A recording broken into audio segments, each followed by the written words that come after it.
దశాబ్దాల కళ నెరవేరిన రోజు, వారి కళ్ళలో అమృత బాష్పాలు కనిపించేటటువంటి రోజు. నిన్ననే గౌరవనీయులు ప్రధానమంత్రి వర్యులు నరేంద్ర మోడీ గారి సహకారంతో అరవింద్ అన్న గారి సంవత్సరాల కృషి పసుపోటు డిక్లేర్ అయ్యి దానికి చైర్పర్సన్గా గౌరవనీయులు పెద్దలు పల్లె గంగన్న గారు నియమితులు అవ్వడం జరిగింది.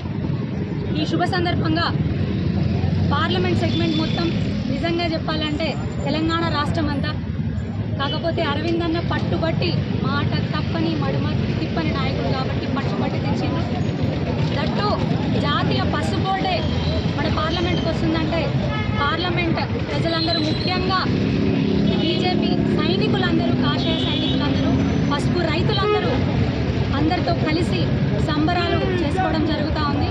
మరి సంబరాల్లో మాతో పాటు పాల్గొంటున్నటువంటి గౌరవ జిల్లా కార్యదర్శి గారు రాజుల సత్యనారాయణ గారికి, ఆఫీస్ బేరర్ గారు దివాకర్ గారికి, టౌన్ అధ్యక్షులు నూతనంగా నియమితులైనటువంటి సోదరుడు కొప్పు గంగన్న గారికి, అదేవిధంగా నూతనంగా నియమితులైనటువంటి జగిత్యాల రూరల్ మండల ప్రెసిడెంట్ గారు అధ్యక్షుడు రమేష్ అన్న గారికి, అదేవిధంగా అర్బన్ మండలానికి నూతనంగా నియమితులైనటువంటి అధ్యక్షుడు రామరెడ్డి అన్న గారికి, మరియు ఈ కార్యక్రమంలో పాల్గొన్నటువంటి మాజీ రూరల్ అధ్యక్షులు అల్వాల్ గిరిపతన్న గారికి, మామూలు రాజు గారికి, టౌన్ సెక్రటరీ గారు, అదేవిధంగా రాజన్న గారు ఉండడం జరిగింది, రాజేందర్ అన్న గారు ఉండడం జరిగింది, పెద్దన్న గారు ఉండడం జరిగింది.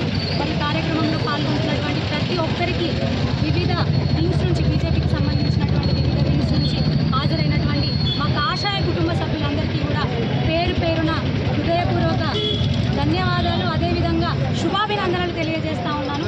పండగ పూట అందరము కలిసి పసుపు పండుగను జరుపుకుంటూ ఉన్నాము. ఈ రోజున ఇందాక అన్న వాళ్ళందరూ చెప్పిండ్రు, పసుపు బోర్డు తీసుకొస్తానని బాండ్ పేపర్ రాసిచ్చిన రోజు ప్రతి ఒక్కరు వెక్కిలి చేష్టలతో వెక్కిరించిన వాళ్ళే. కానీ ఈ రోజున పసుపు రైతుల కళ నెరవేరిందంటే దానికి ఏకైక కారణం పట్టుబట్టి విక్రమార్కుడిలాగా, నవయుగ విక్రమార్కుడిలాగా గౌరవనీయులు నిజామాబాద్ ఎంపీ అరవింద్ అన్న గారు ఈ రోజున కృషి చేసి, మేము దగ్గరుండి చాలాసార్లు చూసినాం.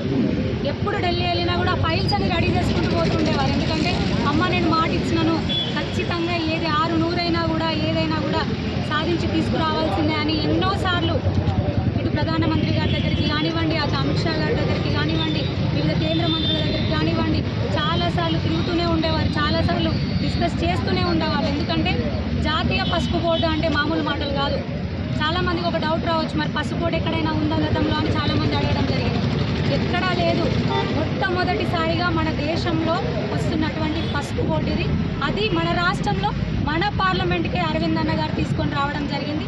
మరి దీనివల్ల పసుపు రైతులకు ఎగుమతులకి ఈజీ అవ్వడం కానివ్వండి, మద్దతు ధర దొరకడం కానివ్వండి, గట్టు పరిస్థితులు తట్టుకునేటటువంటి విత్తనాలను శాస్త్రోక్తంగా అభివృద్ధి చేయడం కానివ్వండి, ఇందాక అన్న చెప్పినట్టు